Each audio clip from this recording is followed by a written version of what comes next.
Roll! Bakugan, skill! Released in 2007, hitting store shelves and parents' wallets like a storm was the hit Canadian-Japanese co-production, simply known as Bakugan. The show and toys, known collectively as the Legacy series, or Generation 1, would be phased out less dramatically around 2012. But it hasn't been forgotten. It wouldn't return until its second generation in 2018, where it held on long enough to seamlessly transition into its third generation in 2023. And that's where Bakugan is today. And for many, that's the extent to the history of Bakugan. But what if I told you there was much more to it than that? Bakugan's story traces its DNA back thousands of years. Its story spread across continents and devised on a whim in boardrooms. The toy caught between the constant war of companies jiving for your dollar and caught between kids who just want to play a friggin' game. This is the complete history of Bakugan. And while I may have dramatized it, those things all did happen. My purpose for this video is twofold. First, I need to get out my hyperfixation by detailing the entire history of a toy I loved as a kid. Second, even though Bakugan only has 3 generations, its history can be complex both for newcomers and those getting back into the series. So I want this video to serve as a jumping off point for people who want to get back into the show or toys and need to know where to pick up. So I've split this video into different sections, with the time codes on screen now and in the description. Feel free to skip around and watch what you're interested in. I also have a few special guests who helped me out with this video that I'd like to direct you towards at the end to help get back onto your own Bakugan journey. So, without any further introductions, let's brawl. Part 1. The History of Marbles. So what even is a marble? Specifically, it is a small ball made usually out of a hard material like clay, stone, or glass that is used in tabletop games. The material and size varies. It's usually used in games with the goal of collecting more marbles. There are many marble games, but probably the most common is Ringer, where you draw a ring while you and a partner take turns trying to flick marbles outside of the ring. The winner takes the loser's marbles. The idea of playing for keeps and the varying sizes of balls is part of the simple DNA we'll later see in Bakugan. The ball itself is a very simple shape and has existed for thousands of years. The first balls found to be about marble size, though, were found to date back to 2500 BCE, where polished half-inch balls were found in Mohenjo-Daro. They've also been found in multiple ancient societies from Mesopotamia to Egypt. Moving forward in time, though, according to Ovid, even Roman children played with marbles, but instead of manufactured balls, they used nuts. It's possible the game of marbles may even precede the toy itself in this way. Probably due to Roman influence, the game would eventually spread throughout medieval Europe. And by the 1600s, the first pseudo-factories would appear in Germany. They had water-powered mills, which could polish about 800 marbles an hour using rocks from nearby quarries. And it's actually these rocks where marbles get their name. And I'm no German expert, but I don't think the rock was actually marble, but a German word that sounds similar. Germany is also where we get glass marbles when, in 1846, a new device known as marble scissors was invented, which made it easy to form small spheres. It is possible that glass marbles existed before the invention, but with marble scissors, they were able to spread much more. Marble making became more of an art and started to become collectible. Then, like all my histories it seems, the marble met 19th century America, where factories would soon pump them out by the thousands. Jumping ahead to post-World War II and the invention of plastic, many toys changed, and the marble itself would have a few brushes with the new material, but it wasn't until the early 2000s that we'd start to see, well, we still have one more section to get through before that. Part 2. The History of Transforming Toys. Next, let's talk about the other half of what makes Bakugan, transformation. The idea of transformation itself is very old, and robot toys have their own entire history, but let's just start with transforming robots. According to the Transformers Slag podcast, the first real transforming robot in media debuted in the Superman short Mechanical Monsters in 1941. But the first transforming robot that was a toy would be the battery-operated robot by the Japanese company Yonezawa in 1957. This toy starts as a radio and then turns into a little robot. Robot toys and mecha shows would have a lot of innovation in the decades after Astro Boy, but 1975's Brave Raiden would be the first to really exhibit all the hallmarks we usually recognize in a transforming robot toy. He was the first sentient robot that could transform and, of course, had toys. Later in 1980, the transforming robot line Diaclone would be developed by Takara, and in 1983, Hasbro executives would discover Diaclone in a Tokyo toy show, import them to America, and rebrand them as Transformers. Like Bakugan, they created a story and characters to attach kids to the toy, and they were so successful, people generally just think of Transformers as the transforming robot toy. After Transformers in the 90s, we would actually see an attempt to combine robots and marbles in Takara's Beat 'em On, but when it comes to transforming marbles, there's only one franchise that comes to mind. Of course, you know it. It's Part 3, the conception of Bakugan.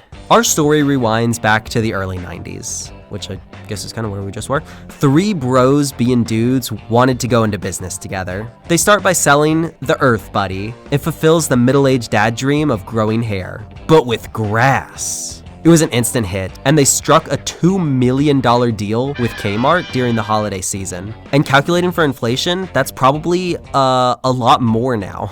From there, they spiraled into success, officially forming Spinmaster in 1994, and would soon sell many other toys, like Devil Sticks, Shrinky Dinks Maker, Bounce Round, Catch-A-Bubble, Mighty Beans, Kinetic Sand, and Tech Deck. But it's in 2003 when the most important event in all of human history was to begin. Objective fact. Because that's when Aldrich Saucier, a toy designer looking for his big break in the industry, had an idea for a transforming toy that was, wait for it, also marbles. With the help of a kick-ass legal assistant, he pitched the idea to Spinmaster, the first Bakugan hand-drawn on a napkin, and they loved it. Spinmaster would toy with the idea for a couple years. In the earliest stages, they had a clear, classic monsters and aliens theme.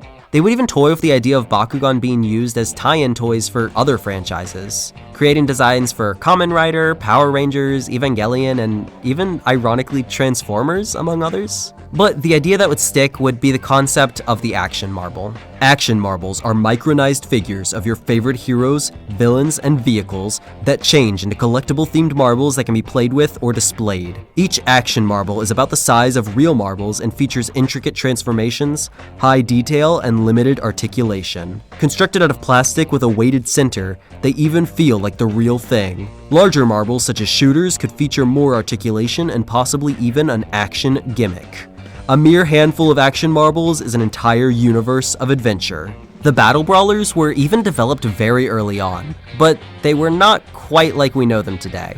Instead of the Brawlers being kids, they were the marbles themselves. It seems the game at this stage would be about throwing the marbles into a battle arena where the toys would transform and fight. But by 2005, Spinmaster had something of a refined prototype. They developed a 16-page comic with the original Bakugan characters that sadly appears lost to time. But even with all this, they felt like there was missing that something. They had an idea to give it an anime flair, make it hip and cool, which is actually pretty interesting when you look at the history of anime, because this is only about a decade since anime was seen as something that needed to be changed to fit the West, and now they're trying to make it look deliberately anime to sell in the West. So they met with the head of Sega Toys of Japan. He then came back to their offer a month later with the idea for the cards used in the game, a point system, and battle mechanics. I believe this is when the game became what is known as the HSP version. HSP, standing for Hollow Sector Points, was a version of the game that, while much more similar to the Bakugan we would see, was still very different. For example, it had a completely different set of attributes, omitting Ventus and using different names for the others, such as changing Darkus to Darkon, Heias to Luminos, and Pyrus to Nova 12? If you're interested in learning more about this prototype version of the game, be sure to check out JoystickJesse's video on the rule set. That was actually a big part of my own research for this part of the video, and he was a big help in my research overall. The head of Sega Toys also came back with one other idea, a 52-episode TV show. And, airing in 2007, this would finally be the beginning of what we know as Part 4, Generation 1, Bakugan Battle Brawlers. So now that it's fully formed, more or less, the basic concept for the game of Bakugan is a plastic marble called a Bakugan that you roll onto a metal card. Through the power of modern science, a magnet inside the Bakugan causes it to spring open and transform into a ferocious monster, or a representation of one, and that's where the anime comes in.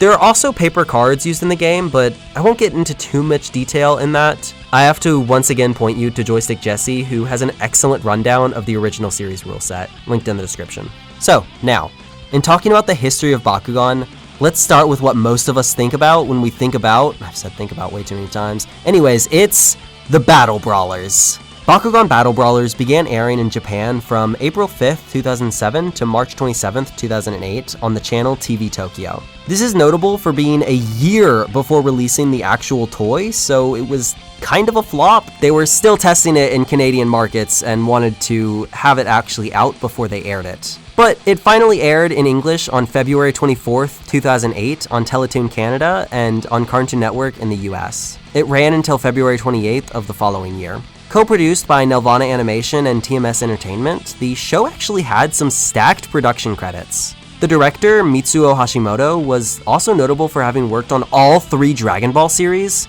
the original Beyblade series, and some of Beatamon before joining, and the head writer, Atsushi Mayakawa, had been prolific in both anime and tokusatsu, having also worked on Dragon Ball, Sailor Moon, Yu-Gi-Oh!, Dinosaur King, Digimon, and Metabots. And with Metabots, if you know, you know. The series follows the protagonist Dan, the hot-headed child protagonist, and his friends, each representing the different attributes of Pyrus, Ventus, Aquas, Heias, and Subterra, except for Julie. And they work together to fight against Masquerade, representing Darkus. The series was popular enough to lead to a flood of spin-off media, including book adaptations, guides, video games, and merchandise. So much merchandise! We're talking clips, cases, clothes, costumes, wrist shooters, large Bakugan, etc. Also, just know, not everything on this timeline is in perfectly correct order, just sort of like in the vibes of when something took place. Especially around the release of toys, which can be hard to figure out. But let's talk about the spin-off media first, because those do have solid dates. Released on March 2nd, 2010, Scholastic and Del Rey would create the EVO Tournament, a light novel adjacent series with an original storyline taking place between episodes 18 and 19 of the original show.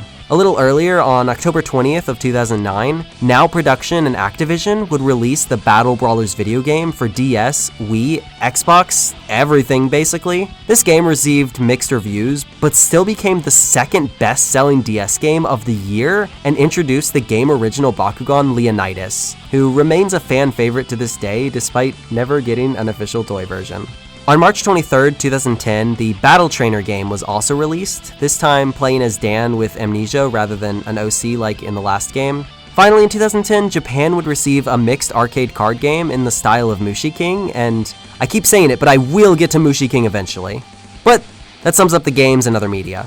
So now, let's talk about the actual toy. The first wave of Bakugan came in a size known as B1, which was about 28mm. This first wave is what's known as open core, because the metal deployment mechanism on the bottom of the ball was completely exposed. In subsequent waves, this would be covered in plastic. Bakugan would drop in booster packs containing 1 Bakugan and some cards, starter packs with 3 Bakugan and a rulebook thrown in with the cards, battle packs with 6 Bakugan, 6 gate cards, and 6 ability cards, and the special attack set. Wave 2 would introduce the closed core Bakugan. Wave 3 introduces the B2 size, 32mm, as well as Baku Pearl. The larger size was because smaller Bakugan were seen as a potential choking hazard, so rather than something small a child might be able to swallow, it was deemed safer to have a larger ball that could more easily clog the throat. Baku Clear were released in Wave 4, and the final Wave 5 introduced Baku Swap and dual attribute Bakugan. The reception to this new franchise was generally positive. Bakugan was a massive success, and would go on to eventually outsell Transformers and Star Wars in 2010. The community also generally regards this first season as a great show, although there's also a common joke that no one actually knew how to play the game as a kid, but if you did learn how to play, there was much to enjoy here, and the fun was only to be expanded in New Vestrioa. Bakugan New Vestrioa would be the second season of the anime, and is generally seen as the peak of Generation 1. Originally picked up for only 26 episodes, New Vestrioa would eventually run for a full season. Announced in March of 2009, it later started airing in April on Teletoon and May on Cartoon Network. However, the Japanese broadcast wouldn't start until March of 2010. The plot follows Dan and friends going to an alien planet and battling new foes. Some of Dan's friends, suspiciously just the female ones, have been replaced by aliens. A key gimmick this season includes the Battle Brawlers' use of a gauntlet instead of the Bakugan wrist shooter, which of course you can buy now. Roughly following the plot of New Vestrioa, we would also see 2 new Bakugan games, including Bakugan Defenders of the Core on October 26th of 2010, and Bakugan Rise of the Resistance on November 6th, 2011. Although this last one also borrows from the next 2 seasons. As for the toy itself, builds upon the Bakugan concept and adds to the mix Trap Bakugan and other support pieces. Once again, for more information on how to play with these, please check out the links in the description. Cannot recommend them enough. This season also updates the battle system, allowing for new mechanics such as the return of defeated Bakugan to play. Starting off with Wave 6, Neon Bakugan, Traps, and some special attack Bakugan are introduced. Traps can take multiple shapes and functions within the game, and special attack Bakugan come with special gimmicks such as spinning, which I'm sure will be super popular with the fanbase 20 years down the line.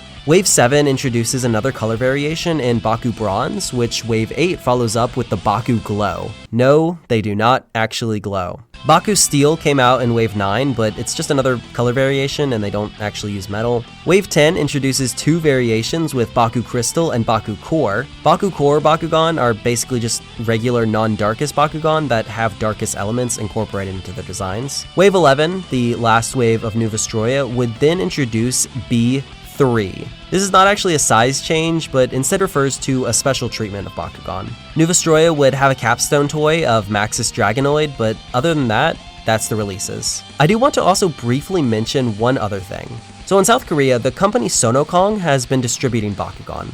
They're the company that imports many popular toys into South Korea, and they also import Beyblade. Well, apparently their title for New Vestrioa was called Bakugan 2, and they developed a whole separate card game for this season long before Generation 2 tried that, and it looks really similar to Yu-Gi-Oh! Again, linking another great video by JoystickJesse on that. So, that all brings us to Gundalian Invaders. Gundalian Invaders would be announced as the 3rd season of Bakugan through the Bakugan.com website in 2010 and later air on May 23rd in Canada and a week later in the US. Once again, Japan would have to wait a full year on this, finally seeing it on April 3rd, 2011. And interestingly, this would be the last season to air in Japan. Rather than Mechtanium Surge, Zoobles would replace its time slot in 2012. The plot this season follows the crew back on Earth and caught between 2 warring alien factions. This season wouldn't see any dedicated video game releases, but would instead be tied into the online MMORPG, Bakugan Dimensions. Announced with a short trailer on March 5th, 2010 on Bakugan.com, the game would soon launch in open beta on June 1st. It had multiple delays and problems that caused it to frequently go down for maintenance before finally going offline on June 20th of the next year. On June 30th of 2011, though, it would be officially shut down. The toys change quite a lot this season, and this is about the point where many fans see a departure from the quality of the first 2 seasons. First of all were the color changes. The attributes seem to slightly change hues and also change secondary colors. For example, Darkus' secondary color changed from purple to green, and Ventus saw the addition of a lot of white. Another small change is that the Bakugan would now have small heat-activated codes attached to them for the purpose of logging them into the Battle Dimensions game. This season would also see the addition of the Battle Gear. These are extra pieces that attach to the back of Gundalian Invader Bakugan. Along with these would be reference cards that give the battle gear different effects in the game. There would also be deluxe battle gear, light up battle gear, and mobile assaults. This last one was a type of battle gear that took the form of vehicles the Bakugan could ride.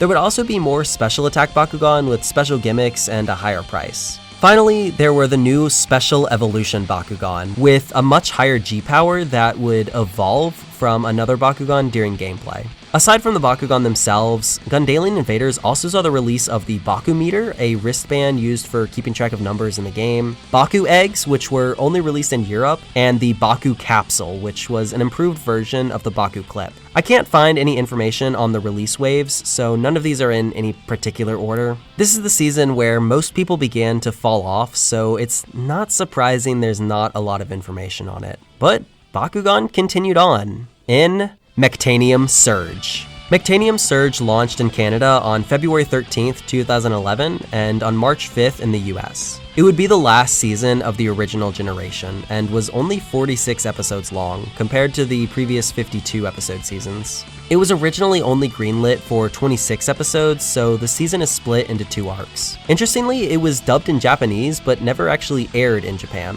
There were no games this season, but the new toys were dropped in 2 sets. The first, Set Q, dropped with Baku Nano, a smaller form of the Baku gear. Mechtagon, which are special Bakugan with their own special rules and cards. Mechtagon Titans, which are basically giant mech suits for the Mechtagon. And Baku Steel Traps. Oh, and a new battle arena. Set R seems to only introduce Baku Mutant, which are Bakugan with exchangeable parts and can be dual attribute. Now, this is where things get a little confusing because it seems not all the set releases are properly documented, as Mechtanium Surge actually released with much more than just this, likely as a sort of last Hail Mary to keep the franchise afloat.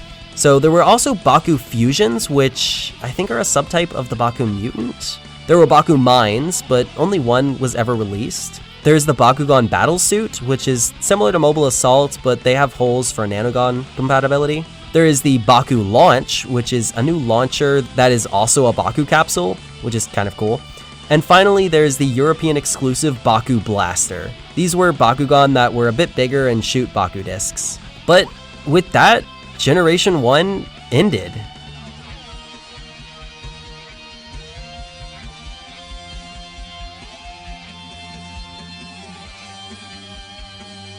Now, I was a huge fan of Generation 1 when it aired, but I dropped off pretty quickly after New Vestrioa and am only really just starting to get back into it. So to cap off this section of the video, I asked someone in the Bakugan community a few questions about the reception of the first generation. Alright, so I have been asked some questions in order to understand what Bakugan fans kind of liked about the original season. So first off, how did I get into Bakugan? Well, there's 2 parts to this. So as a kid, I got into it because it was big like Pokemon and Digimon and stuff like that. And I just remember going to the store with my dad. We'd always go and we'd hit Toys R Us, and I remember always running back to that section and getting Bakugan. I remember them on the shelves. I always wanted the main character Bakugan. I never knew how to play the game. I just kind of collected them until eventually, as I grew up, I had different interests, so they either got thrown out or put into storage until eventually they were all gone. However, recently, as of about 2020, during the COVID pandemic, during lockdown, I was sitting around and I was like, man, you remember Bakugan? I have no idea why. It was just a random thought in my head. And I was like, I wonder how much they're going for online.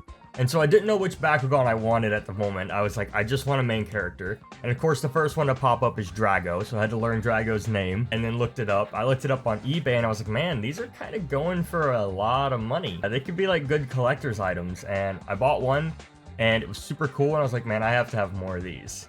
And I started collecting just out of curiosity and nostalgia, and here we are. So that's how I got back into Bakugan and how I got into Bakugan. My overall thoughts on the anime season. So I feel like the first season is the best out of all of them. If I were to tell you to watch one season of Bakugan, it would be that one. The second season, also fantastic, has a good storyline and a good villain. Really like that one.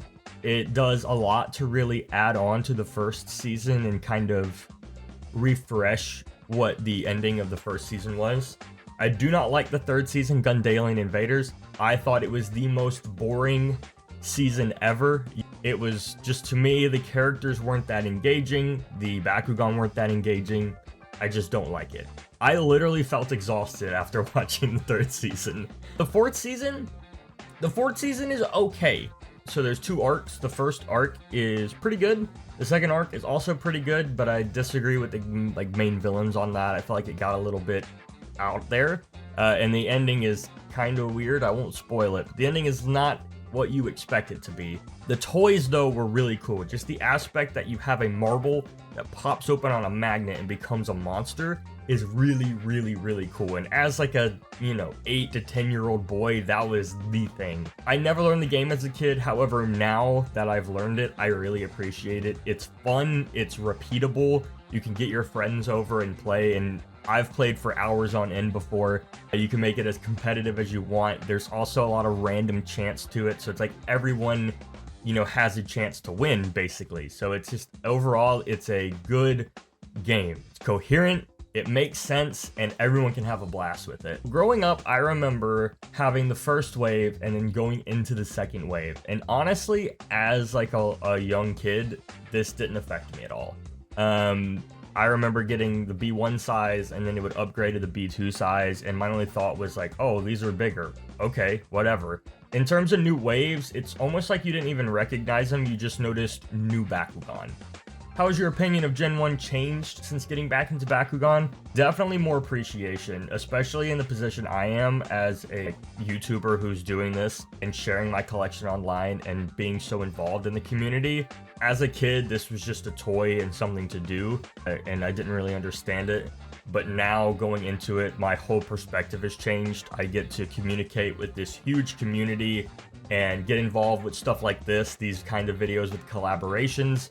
I get to be like one of the forefront of, this is Bakugan and this is what's happening, and share my thoughts and opinions on it. I have so much appreciation for the franchise at this point.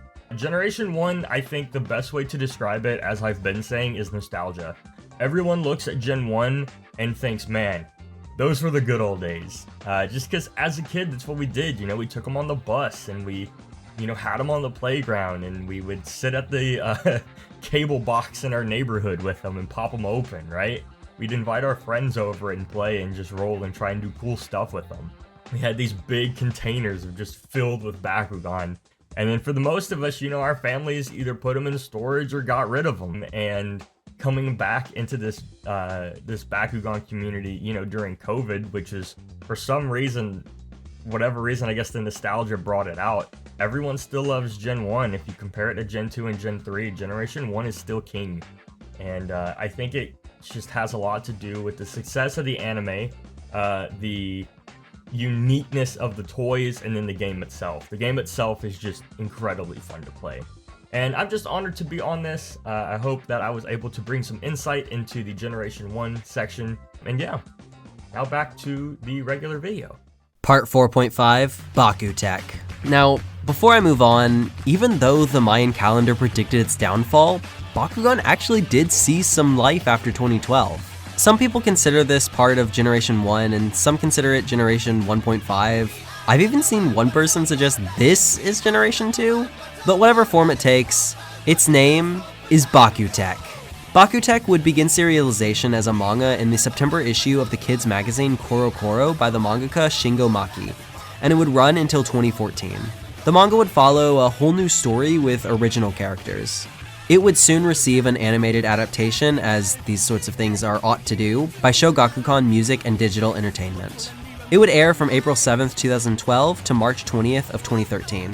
It was directed by Tako Okado, notable for debuting with maybe the most influential toy anime, Bakuso Kyodai, and also famous for Super Yo-Yo. Oh god, how does it always come back to Super Yo-Yo? He also worked on Zoids and Mega Man. The anime would be 51 episodes, with each episode only being around 5 minutes long. The length is actually kind of like Bottleman's first season, which I've also reviewed if you want to check that out. And as I'm trying to go 3 for 3 on my self-promotion here, the animation is also 3D in a very similar style to Dragon Snooker, another show I reviewed. And that one's maybe actually the craziest. The anime switched up some events from the manga, but it would prove popular enough to get a sequel in BakuTech Bakugan Gachi, airing from April 6th of 2013 to February 5th of 2014. This one had less episodes though, at only 39, and would switch to the director Junji Nishimura, who is much less acclaimed. Well, he has accolades, but not in toy anime, so I don't really care. The story of BakuTech seems to be much more down to earth. figuratively and literally compared to Battle Brawlers. It follows the rivalry of Harubaru and his friend Raichi as they compete using BakuTech Bakugan, which are differentiated from normal Bakugan by their metal parts. I've said it before and I'll say it again, toy anime always go to metal eventually. Bot 9, Fujin Black, is a power type based on coffee and it shoots metal caps, because every toy anime eventually gets to metal. The reception for this one is hard to gather, but it seems the show was enjoyed for its focus on the game over plot, but the animation and short episodes certainly turned people off. The toys this go around changed a lot from the regular release of Bakugan. At first, there were repackages of the Special Attack Bakugan and some regular releases of the new Bakugan from the manga. BakuTech also introduced the Bakugan Convert system, where you could exchange small parts on the Bakugan and even exchange for metal parts. Early on, this also included stickers you could use to enhance the Bakugan's design. There was also the Bind system, which functioned similar to Baku Mutant. There's also the BakuTech Kai system, which are re-released originals with some recolors. The packaging for all the toys would be updated with a new naming system for the Japanese market, separating the Bakugan into Technique and Trick, Attack and Balance, and Defense and Occupied, based on how you use them in the actual game, and was usually tied to their attribute. However, the actual color scheme for the attributes wasn't as strict as in Battle Brawlers. Finally, BakuTech mostly used B2 sizes, but would later use the B3 size of 36mm. Bakugan Armors. Shortly after the first 2 seasons of BakuTech, Sega Toys would start a reboot known as Bakugan Armors. The extent of the reboot can't be known because it was extremely short-lived. Launching on April 5th of 2014, we would only see 7 toys and not even a hint of an anime or manga. But we would see an entire reinvention of the Bakugan system. The Bakugan would now have a base body called the Core, which had 3 interchangeable parts: a skill arm, an attribute arm, and the soul, aka the feet. Bakugan Armors returned to the B2 size, but again, it ended very quickly before we could see if it might use the B3 size again. And with that, Bakugan's last dying breath went out. For now. Part 5, Zoobles. Jumping backwards in the timeline a bit, I want to talk about another project Spin Master was working on after Bakugan's success that utilized the same sort of system as Bakugan: Zoobles. Released in August of 2010 in the USA, Zoobles is seen by many in the community as the girl version of Bakugan, but Spin Master themselves doesn't actually view the toys this way, and is careful to distance any of their toys from specifically gendered marketing. They're simply just another franchise building on Bakugan's concept. The Zoobles themselves are animal-shaped creatures that open using a magnetic habitat stand. In lore, they come from a place called Zooble Isle, a place filled with magical creatures. Interestingly though, in Japan, they are said to come from a magical candy factory, and their designs are changed to reflect sweets as a theme instead. Sega Toys, who would distribute them in Japan, also changed it so that the Zoobles open with recipe cards instead of habitats. Zoobles would be voted Best Girl Toy of the Year in 2011, and this is also the year they would release in Japan. Many playsets were released with a few Japanese exclusives. There would also be many variations on the Zoobles, just like there were with Bakugan. This included the Tubles, the D-Lights, the Special Edition Zoobles, Hair Doobles, Zooble Mamas and Zooblings, Glow-in-the-Dark Zoobles, Dress Zoobles, and Chatteroos. The Zoobles would also get an anime adaptation, this time done by Dongwoo Animation in South Korea. This was based on the Sega Toys version of the Zoobles released in Korea and Japan, so it wouldn't be seen in the West. The anime was produced by Mitsuko Oya, notable for working on the Duel Masters anime. It aired on Seoul Broadcasting Station from May 18th to November 23rd of 2011. Later, it would take Bakugan's time slot in Japan, airing from February 5th, 2012 to September. The series also received a video game, Zoobles Spring to Life, in November of 2011 by Now Production, the same company behind some of the Bakugan games. And like Bakugan, the toy line would quickly die out around 2012. While it hasn't had as much staying power as Bakugan, it does appear to have had a reboot in 2021 introducing the Z-Girls, which are humanoid toys, I guess based on E-Girls. We truly are in modern times. So why do I talk about the Zoobles? Well, introducing them makes one sentence in the script later on make more sense, but also it's to give an idea that even though Bakugan may have disappeared in 2012, the Bakugan system would be used for much more than just Bakugan. And as we start to enter the void between generations, we're going to discuss the many properties that seized on Bakugan's style and popularity for their own. Part 6. The Void. First, let's start off with the other spin-offs made by Sega Toys and Spin Master. In 2013, right after Bakugan's hiatus, Spin Master would release Rolla-Scares to tie into the release of Monsters University.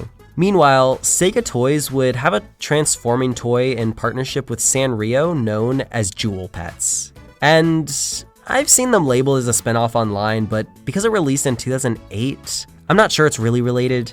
It did have its own anime though, worked on by Atsushi Miyakawa. Bakugan would also see multiple parodies with The Simpsons and Mad TV, both in 2009. But aside from just parodies, Bakugan would also see a ton of rip-offs. Now, some companies just used the same general concept and worked it into their own products. For example, Mattel's Hot Wheels would release Hot Wheels Ballistics in 2012, but they were unique in deploying by impact rather than by magnets. And in 2011, while not a transforming toy, Dagadar would also use the Monster Marble concept. Way later in 2023, we would also see the D&D Dicelings, which take the shape of the iconic D20 before rolling out into a monster.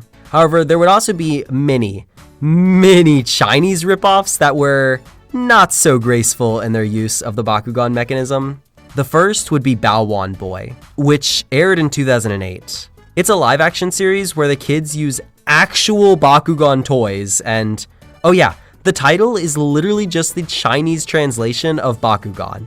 Jewel Pet would also apparently get a ripoff of its own in Plantamon, which I can't find much information on, but appears to be an Indian anime. 2009 would then see 2 Chinese anime in Seer Spin Boom and Sacred Stone. The former's transformation, though, seems to use capsules and is actually a lot more similar to Monsuno, but before Monsuno. The latter is just another simple knockoff produced by Lingdong, the same company behind Baowan Boy.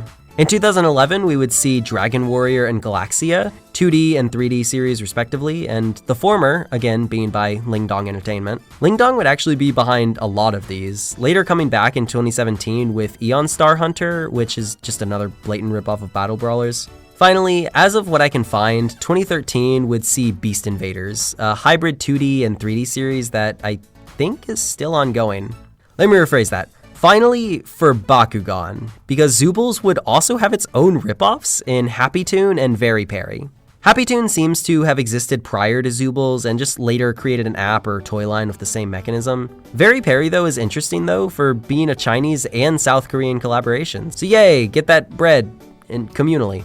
But with Bakugan dead as of 2012, there would be a gap to fill, and companies were just trying to fill it. So, with the next ones we're going to talk about, can they really be considered ripoffs or continuations? Monsuno. Monsuno is a franchise created by Jeremy Padower and made by Jack Specifics and the Tops Company. It combined elements of both Bakugan and Beyblade in a mix that was totally universally praised and would not be repeated by Bakugan to its own detriment. The central concept of the toy is a monster trapped inside of a capsule that must be spun, with the impact of the collision causing the monster to pop out. Also, there was a card game. It would of course receive an animated series releasing in February 23rd of 2012 with 26 episodes. It was directed by Yoshiaki Okamura, who also worked on the original Beyblade series. It was animated by Larks Entertainment, who I can't find much information on except that it was founded in 2006 as a subsidiary of Studio Hibari, who, I should note, worked on Duel Masters. It was also developed by Man of Action, notable for Ben 10, and who would later go on to work on Battle Planet. Finally, it was produced by Densetsu Entertainment USA, the American branch of one of the largest advertising companies in Japan, and one famous for its aggressive character marketing, something that is essential for toy anime. I won't go into detail on all the toy lines, but the show did run for 3 seasons, the second premiering on April 21st, 2013, and the third dropping on July 1st, 2014, with only 13 episodes. Monsuno would be much shorter lived than Bakugan, but I still think capsules are pretty cool. Mecard. You might have heard of Monsuno or Zoobles, but I bet you haven't heard of Mecard. Mecard is a line of toy cars that transform when they hit a magnetic card. And upon transformation, they would lift up the card and present it so that it could be read. The toy began production in 2014 by the South Korean company Sonokong, along with its multimedia arm, Choirock, in China. Now, you might recognize Sonokong as the distributor of Bakugan in South Korea, and I'm sure that them having access to those patents and licenses has nothing to do with them creating Mecard. The toy would go on, of course, to spawn an anime in Turning Mecard, running from February 2015 to 2016 with 52 episodes. With this, the franchise would become a huge fad in the country, being responsible for 80% of Sonokong's sales in 2016. This led American company Mattel to buy 12% equity in Sonokong and partner with them to release Mecard in the West. While Choi Rock was working on a pretty great dub in 2017, this would later be dropped only a few episodes in as Mattel took up the reins to make an objectively inferior one in 2018. But that's the only one that finished. Mecard's success led to it having multiple generations and seasons, just like Bakugan. The second season, Turning Mecard W, would release in May of 2016, and Turning Mecard R, a soft reboot in 3D, would pick up immediately after that one finished in September of 2017. And while that was airing, it would receive a spin-off in Dino Mecard and another in Ghost Mecard in 2018.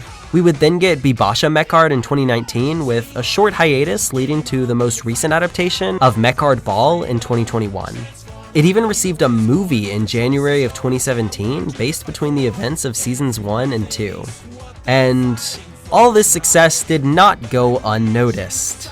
In 2018, a similar concept of the transforming monster cars would be used by Alpha Group in collaboration with Man of Action to create Screechers Wild. And unlike other Chinese Bakugan clones, this one actually breached the US market. Apparently Sears Spin Boom would also make a Mecard ripoff in 2016, but that didn't go as far. But the good times do not last forever. In 2015, Spin Master would release their Q3 report, first announcing their plans for a Bakugan reboot. It was now time to start clearing the battlefield. In 2016, Spin Master sues Alpha, Lingdong, Mattel, and Choi Rock. In 2017, Battle Planet is trademarked. Companies continue battling in court for another 2 years. The first blow is made in January of 2019. Alpha will no longer sell Screechers Wild in the US, Canada, or the UK. The second blow is dealt in March. Mattel and Choi Rock defeat Spin Master. By now though, even if they had lost, the money had already been made. Mecard was a set franchise, and anyway, it had fallen off a bit since 2016. But likely, this was all really just done by Spin Master to set the stage for Part 7, Generation 2. Battle Planet. Bakugan is back, baby! And this one is all about the toys. Which is not to say there isn't an anime this go around. There would be a 104 episode, 11 minute per episode series produced again by Nelvana and TMS. This one is directed by Kazuya Ichikawa, who also worked on Ninjala and would go on to work on Generation 3. The writer was Kazuhiko Inukai, who I couldn't find much on. This season was released on Cartoon Network, but also began to experiment with digital distribution, releasing on Bakugan's official YouTube channel and on Netflix. It ran from December 23rd, 2018 to January 19th, 2020 in the US. It's a complete reboot with some characters sharing names with the first generation, but otherwise being completely different. It follows Dan, friends, and a dog as they make YouTube videos and protect their neighborhoods from thugs. From what I've seen online, people seem to regard the show pretty poorly as lacking continuity and character development, but where Generation 2 really shines is the toys. The toys began releasing in January of 2019, and the game was completely revamped. The Bakugan channel actually has an official guide on this version of the game that I've linked below. This time around, instead of gate cards, the Bakugan open up on hexagon-shaped tiles called Baku Cores. G-Power was also renamed to B-Power. In addition to ability cards, there are new character cards for each Bakugan, and there's an entirely separate trading card game from the toy battling game.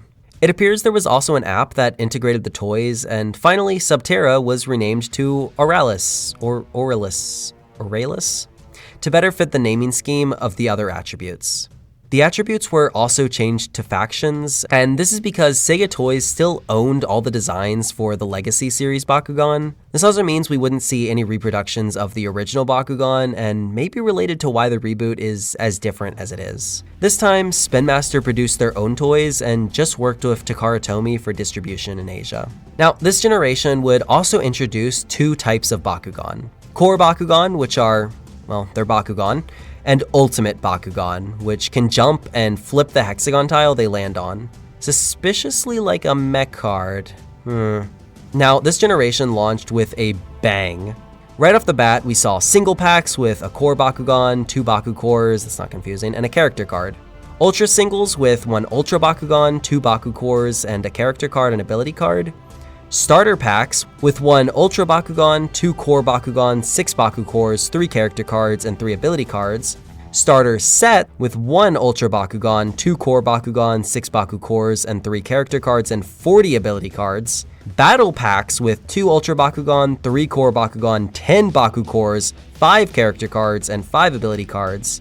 And there would also be Baku Storage, Battle Arena, and separate booster packs. This all released under Set 1, Battle Brawlers, with a booster pack of the same name and 3 waves in January, February, and March. This also introduced a new rare variant of Diamond Bakugan. Set 2, Bakugan Resurgence, would release in May 2019 with a card expansion for the first wave. Wave 5 would introduce Dragonoid Maximus, Dekkas, 2 packs, and Kubo. He's a unique Bakugan that uses the Zooble mechanic for transformation. We will return to him. Set 2 would end with Wave 6 and no notable releases. Age of Auralis would be the last set of Battle Planet released, with only 1 wave in November. But this generation was still only just getting started. Armored Alliance. The Armored Alliance anime would air from February 16th, 2020 to January 2021 in Canada with a month delay in the US. The toys around this time would start to get more detailed and have much stronger designs.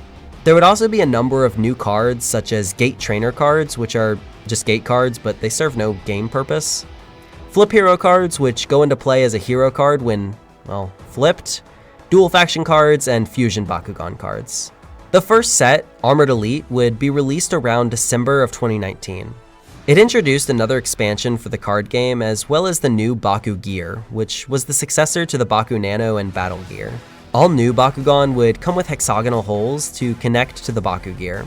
They were available in Baku Gear packs that replaced the battle packs as well as Baku Gear solos. The Baku Gear pack would contain 2 Ultra Bakugan, 1 Baku Gear, and 2 Core Bakugan, while the solo had a Bakugan Ultra and a Baku Gear. This set also introduced Baku Gear cards, which attached to Bakugan for a permanent stat boost. Wave 2 would release soon after with no real notable releases. Set 2, Fusion Force, would release with Wave 3 and the next expansion of the card game. Wave 4 then sees the production of many more products. We have the Bakugan Dekka Pack, the return of the Baku Clip, new legendary battle sets containing 2 Bakugan, 2 Gears, 4 Cores, 4 ability cards, and 2 character cards, the internationally exclusive Gear Up Pack, the Amazon exclusive Unbox and Brawl Pack, and the capstone product Dragonoid Infinity. Finally, Wave 5 would run in Set 3, Shields of Vestrioa. Now, the card game would actually be quietly phased out around 2021, and this third expansion was never actually released. Bakugan did make an official announcement through their Instagram page in June, as reported on by Haru Ren, but they quickly deleted this post due to fan backlash. Wave 5 introduced Baku Clip starters, but the release was botched and only made it to international markets. There would also be the GameStop and Target exclusive battle and collector boxes, but otherwise, thus brings a confused end to Armored Alliance. Geogan Rising. Geogan Rising would be announced virtually in November of 2020 and began airing on January 24th of 2021 in Canada. This time though, it had fully 22-minute episodes, though only at 26 episodes total. For some reason, the director and head writers were switched out to Hideki Okamoto and Isao Murayama, respectively. The latter apparently worked on Pretty Cure. 2021 was also the beginning of the Bakugan metaverse in Roblox, and it seems they experimented with releasing an episode on there in September. As for the toys, Set 1, Secrets of the Geogan, would release its first wave with new brawler packs, updated starter sets, and the new Geogan and Dekka Geogan, so named because they have different shapes.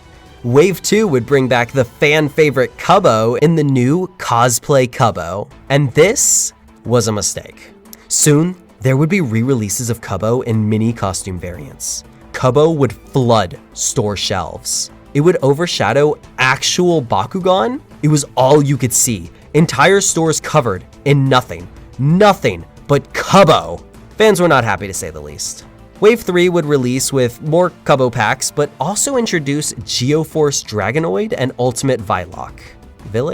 Wave 4 saw a set of core single packs exclusive to hobby stores, and the season would end in Wave 5, which just released a few Geogan. Things were starting to slow down. Evolutions. Bakugan was having some trouble with its releases, maybe due to production issues from the pandemic, but it was still far from over. Soon, Evolutions would release. The anime ran from February 2022 to October of the same year, and the toy releases this time were far more stacked. Set 1, EV, would hit the ground running with its first wave.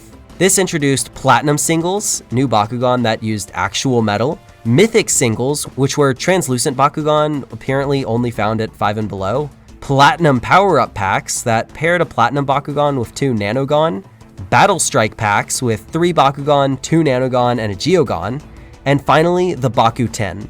Oh yeah, and they released Nanogan, I mentioned those. Those are smaller Bakugan that are smaller than even the B1 size. They came with their own cards. There was also Wave 2.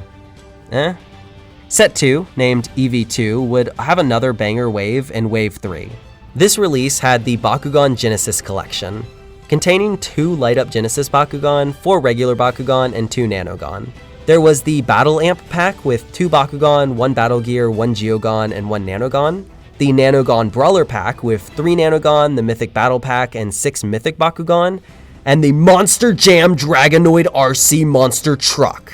And I really wish I had recorded some stock footage of that before I packed it up and moved across the world because it's so cool. Wave 4 was initially thought to be canceled, and a lot of its sets were, with some even just going straight to Amazon instead of making it shelves, and some sets, like the Platinum Power-Ups and Battle Strike packs, going international exclusive, leaving only one mix of Platinum Singles packs to receive a proper release, giving Evolutions a strong start and a not-so-strong finish. Legends. It looked like Bakugan was picking up steam, but now it was once again back on the downturn. Announced by a German press release of all things in February of 2023, Bakugan Legends would be released on Netflix in March. Apparently it's the first Generation 2 series where the Japanese and Western logos were the exact same, and I have to wonder if they just kind of stopped caring. Set 1, named LE, was the only set made, with 2 waves. Wave 1 released around October of 2022 and introduced Nova Bakugan, which light up like the Genesis Bakugan. It also introduced the Legends Collection packs, which had 3 Bakugan, one of which being a Nova, a Battle Gear, and a Geogan. Wave 2 wouldn't have anything notable except for a cancelled Platinum mix. And then we all waited with bated breath to see where Bakugan would go from here. And we actually already had an idea, but before I talk about that, I also spoke to someone in the community about the general reception to Generation 2. So here's BakuTalk's Haru Ren with his thoughts. I first got back into Bakugan around early 2019 or so. It was because Simo made a few videos about the new Bakugan reboot. At first, I was a bit iffy about it, but then I saw they incorporated TCG into the new Bakugan game, which really appealed to me. The new toys are amazing, with very great intricate designs and amazing details. Some of my favorites are Hydronoid, Blitzfox, Fenica, Nilius, Syndius, and Gen 2 also gave us a rebooted toy for Leonidas, who was from the original Battle Brawlers video game.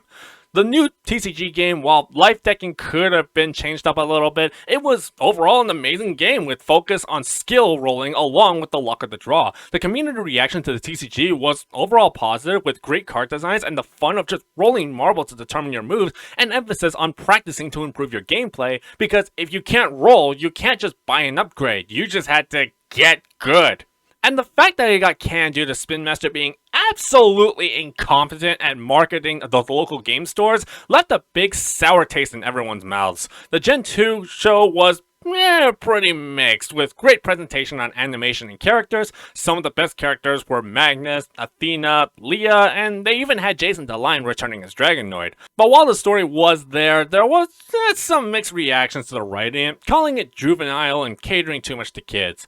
When COVID hit the world and everything shut down, that was when the TCG game really hit rock bottom. The game focused on close interactions to play, and we weren't even allowed to go to the store to buy Bakugan. That was a pretty big hit there to the gut, I'll tell you that much. The community reception to Gen 2 overall was pretty positive, with many people really enjoying the new toy designs being so detailed and great looking, and many people enjoyed playing the TCG. But unfortunately, it was plagued by major mismanagement. If they actually managed to make the TCG work, I feel like that it could have been one of the top 5 TCGs to play in the world right now, alongside with the Yu-Gi-Oh! And Pokemon. But unfortunately, this bag has been fumbled. Thank you for having me on, subscribe to Core Vision, and thank God for Rapid Fire. Part 8, Generation 3.